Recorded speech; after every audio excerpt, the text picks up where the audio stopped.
नमस्कार बच्चों, मैं बजरंग लाल भौतिक विज्ञान की इस कक्षा में आपका स्वागत करता हूं। बच्चों, हम पढ़ रहे हैं हमारी प्यारी बुक फिजिक्स और फिजिक्स का चैप्टर 13 जिसका नाम है नाभिक। और भाग 4 में हम बहुत ही आसान सा टॉपिक पढ़ रहे हैं और वो है नाभिकीय क्षय, न्यूक्लियर डिके। और इसे मैंने आसान इसलिए कहा है क्योंकि यहाँ से मिलेगी आपको एक रिएक्शन। उस रिएक्शन में एक कोड होगा और वो कोड हो सकता है अल्फ़ा हो या बीटा प्लस या बीटा माइनस या गामा। इन कोड की हम बात करेंगे, लेकिन अगर आपने इससे पहले वाले वीडियो नहीं देखे हैं तो आप उन्हें ज़रूर देखें, क्योंकि नाभिकीय की पूरी प्रक्रिया आप समझोगे, नाभिक को जानोगे, तब आपकी ये समझ में आएगा। तो बच्चों, कॉपी पेन के साथ आप तैयार हो जाइए। आज हम बहुत शानदार रिएक्शन वाली एक स्टेप पढ़ेंगे जिसमें आपको रिएक्शन दी जाएगी। रिएक्शन में हो सकता है एक्स और वाई लिखे हों, आपको पहचानने पड़ेंगे कि अगर एक्स और वाई में क्या बनने वाला है, alpha, beta plus, beta minus और गामा के रूप में। हम बात करते हैं कि नाभिकीय क्षय 3 प्रकार का होता है और ये जो क्षय है वो पहला होता है अल्फ़ा क्षय। अल्फ़ा क्षय के अंदर मतलब होता है कि यदि कोई तत्व है, आपको सीधा सा कहें, आप दिमाग में रखें 2He4 2He4 अल्फ़ा कण किसे कहते हैं? अल्फ़ा कण कहते हैं हीलियम के द्विआयनित परमाणु को, मतलब 2He4। और जब भी अल्फ़ा कण बाहर निकलता है, यानी कोई तत्व है और वो अल्फ़ा कण का क्या करता है, उत्सर्जन करता है, कोई तत्व है अल्फ़ा कण का उत्सर्जन करता है, तो इसे क्या कहते हैं? अल्फ़ा क्षय कहते हैं। समझ गए आप? 2He4 अगर बाहर निकलता है दैट मीन्स वो क्या है? वो अल्फ़ा क्षय है। चलो, अब अगर अल्फ़ा क्षय है तो ये आपको पता होना चाहिए कि यहाँ कितने हैं? 2 है। यहाँ कितने हैं? 4 है। बात करें, जैसे मान लीजिए आपके पास कोई भी एक तत्व दिया हुआ है जेड अक्ष ए, और आपको ये कह दिया जाए कि इसे क्या करना है? इसे करना है, इसका करना है अल्फ़ा क्षय करना है, अल्फ़ा डीके करना है। अब अल्फ़ा डीके करना है, क्षय को यहाँ डीके कहते हैं, तो अल्फ़ा डीके करना है तो आप क्या करेंगे? 2He4 बाहर निकाल देंगे। पहले बाहर निकाल दो 2He4 बाहर निकालेंगे तो इसको बैलेंस करेंगे, तो नीचे वाली संख्या में से कितने बाहर निकाल दोगे? 2 कम कर दोगे, तो ये हो जाएगा Z-2। और जो भी प्रोडक्ट आपका बनेगा वो अक्ष डैश मान लीजिए, और ऊपर वाले में से कितने कम करेंगे? ऊपर वाले में से अपन कम कर देंगे 4 कम कर देंगे, तो यहाँ हो गया A-4, यहाँ हो गया Z-2। यानी सीधी सी बात है, नीचे वाले में 2 कम करने हैं, ऊपर वाले में 4 कम करने हैं। तो हम कह सकते हैं कि इस डीके के अंदर, इस अल्फ़ा डीके में परमाणु क्रमांक में 2 की कमी करनी है और द्रव्यमान संख्या में 4 की कमी हो जाएगी। रिएक्शन की बात करें तो रिएक्शन कुछ दिमाग में फिट कर लीजिए इस तरीके से। अगर आपको अल्फ़ा डीके की बात कर रहा है तो जेड अक्ष ए, जेड क्या है? परमाणु क्रमांक है। ए क्या है? ए आपका द्रव्यमान संख्या है, मास नंबर है, अक्ष उस तत्व का नाम है।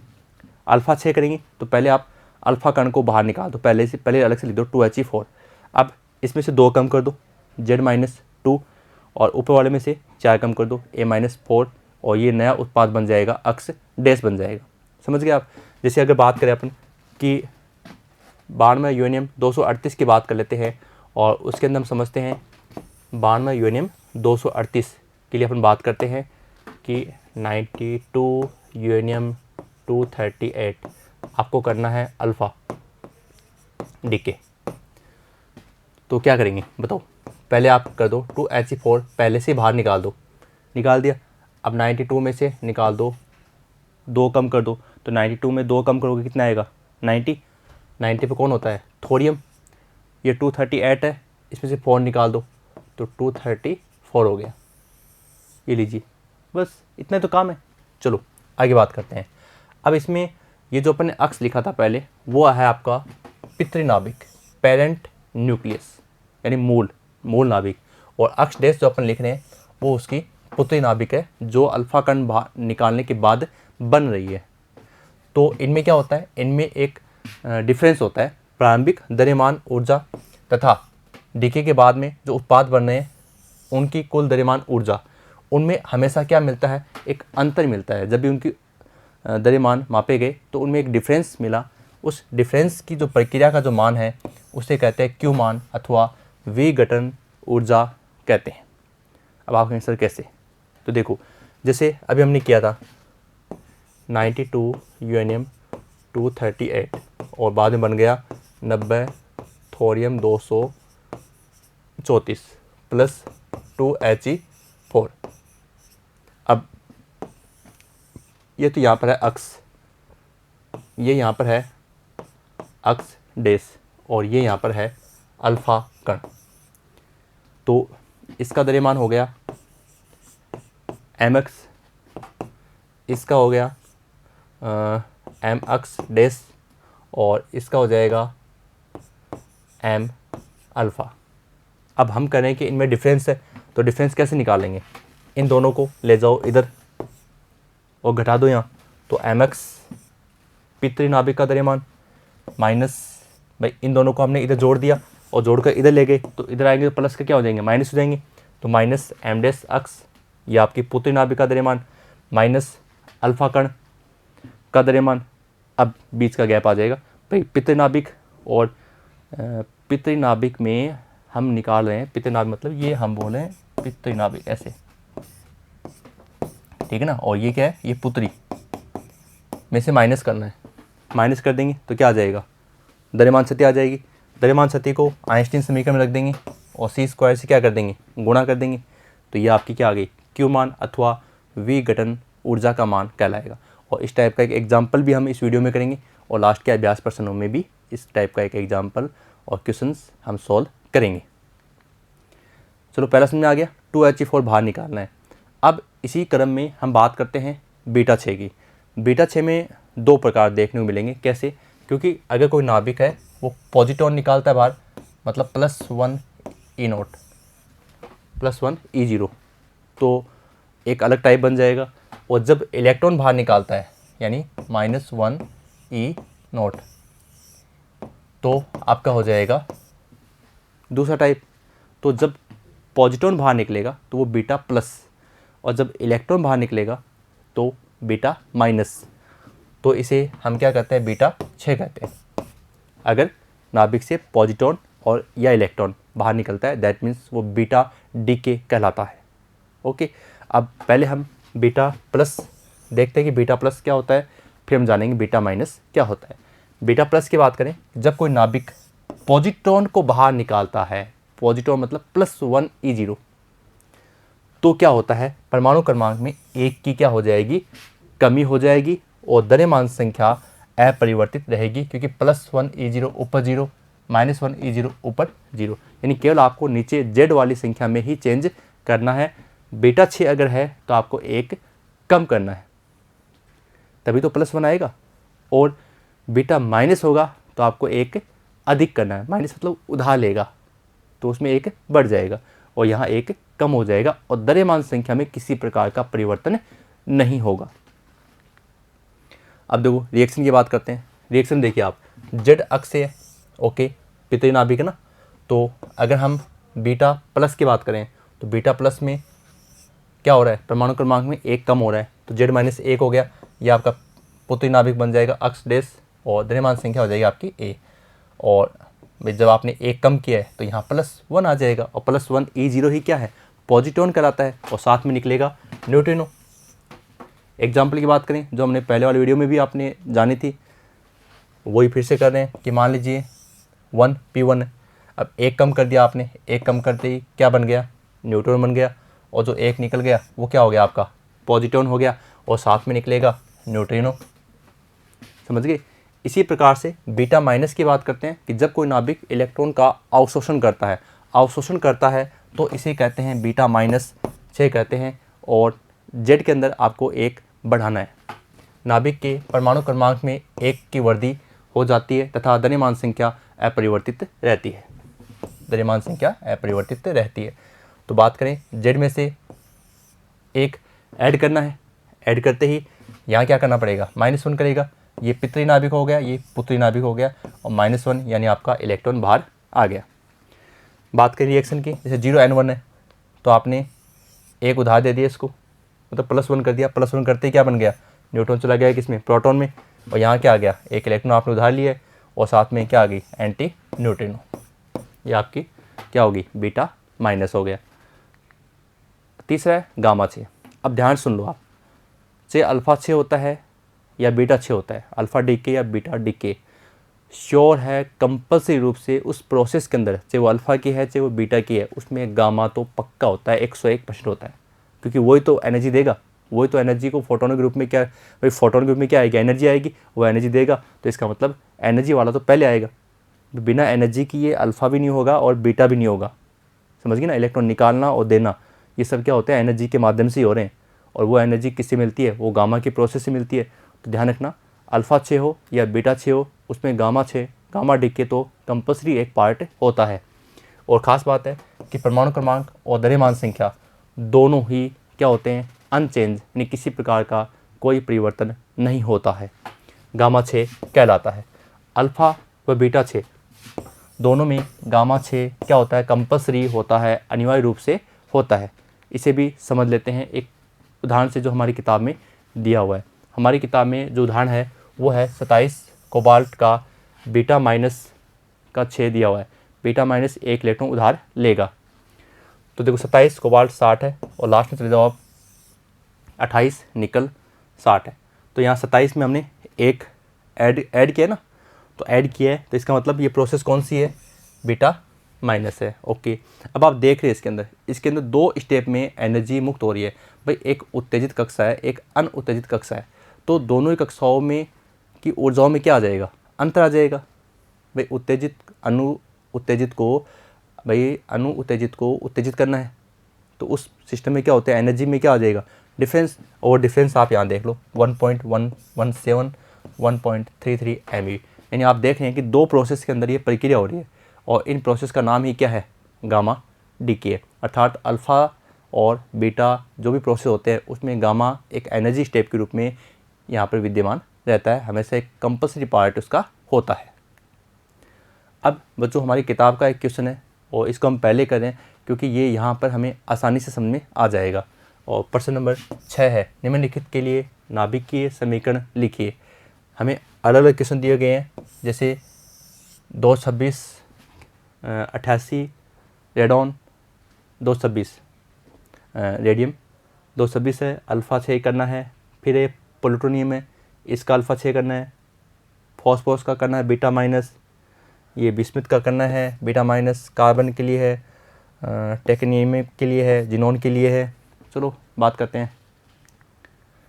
अब देखो ये इनके आंसर हैं, प्रश्न तो आप देख लेंगे वहाँ से।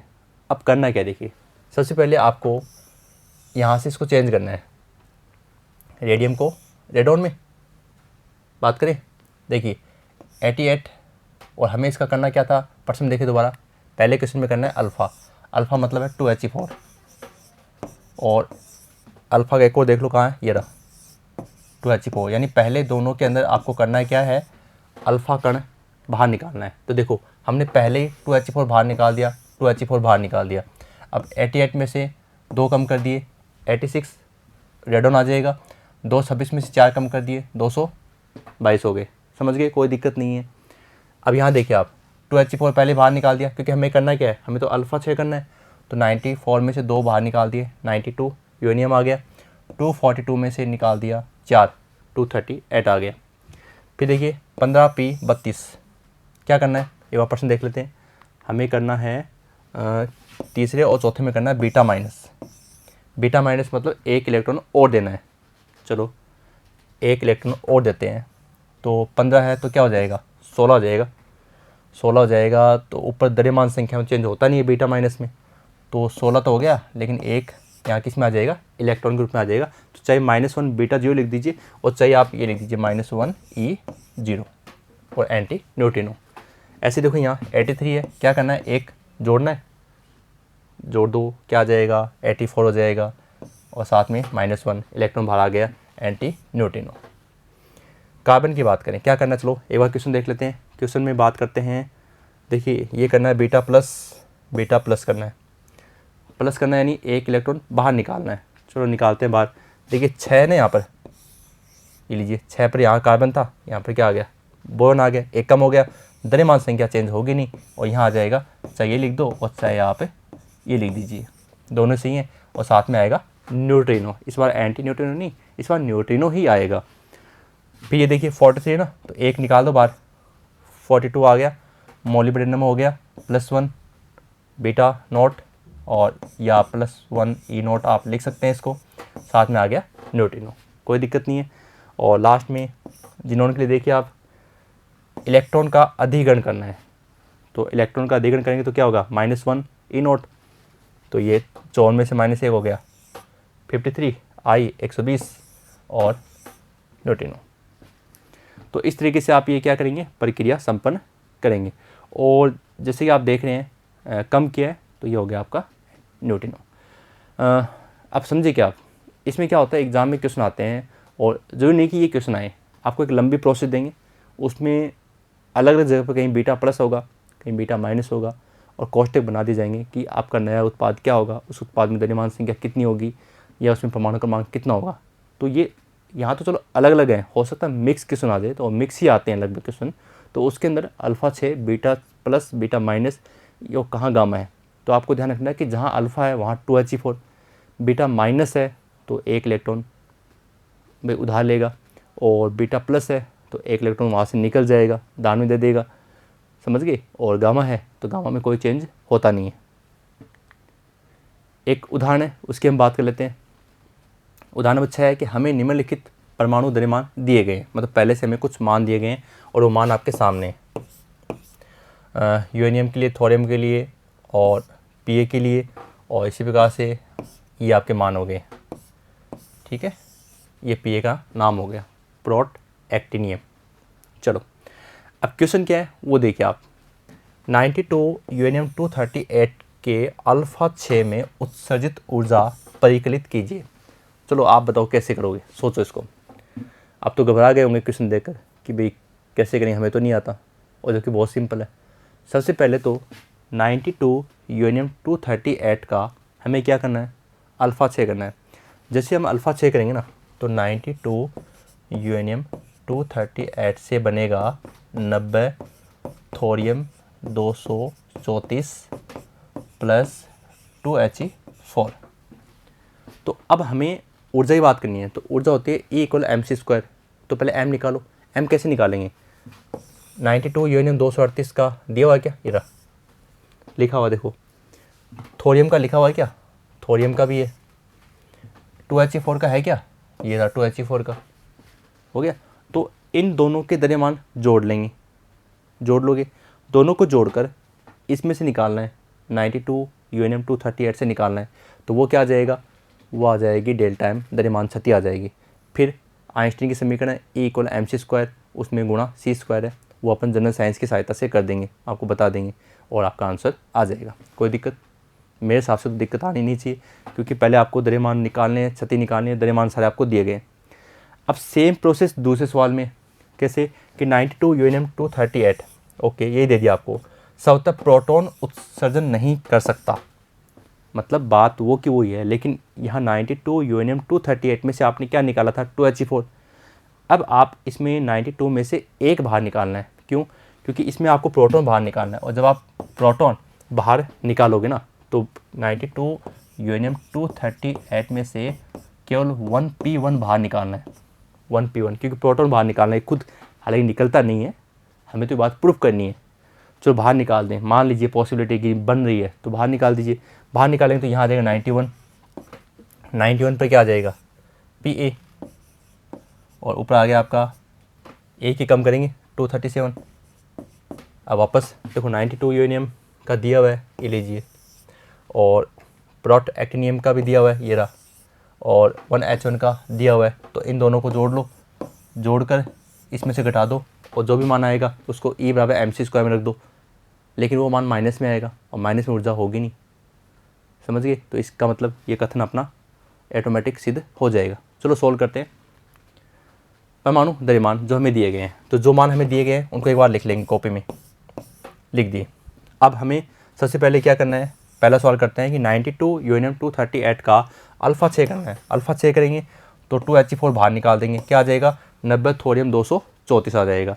अब हम इन दोनों के द्रव्यमान जोड़ लेंगे और इसके द्रव्यमान में से घटा देंगे। ये लीजिए यूरेनियम का द्रव्यमान, टोटल द्रव्यमान, और इन दोनों का द्रव्यमान देखो ये अलग अलग हो गया, इनको जोड़ दिया और ये हमने निकाल लिया। AMU में लिख दो या U में लिख दो, कोई दिक्कत नहीं है। अब आइंस्टीन के समीकरण के हिसाब से करेंगे तो Q बराबर mc² होता है ना, इसको जनरल साइंस की सहायता से करेंगे कि पहले से ही आपने 931.5 MeV होता है। 1 U को जब आप चेंज करते हो E = mc² के अकॉर्डिंग चेंज करते हैं कि 1 U में कितनी एनर्जी होती है, तो वो होती है 931.5 MeV। और उससे अपन क्या करेंगे, इसको गुणा कर देंगे, गुणा करते हमारा ये मान आ गया 4.25 मेगा इलेक्ट्रॉन वोल्ट। बहुत आसान है। दूसरा देखते हैं। चलो, प्रोटॉन उत्सर्जन नहीं कर सकता, मान लो करता है तो रिएक्शन ये आ जाएगी आगे। अब इन दोनों का द्रव्यमान ये रहा, दोनों को जोड़ दो, जोड़ दिया। फिर टोटल यूरेनियम की बात करें, उसमें से घटा दो, घटा दिया, ये आ गया -0.00825 AMU। फिर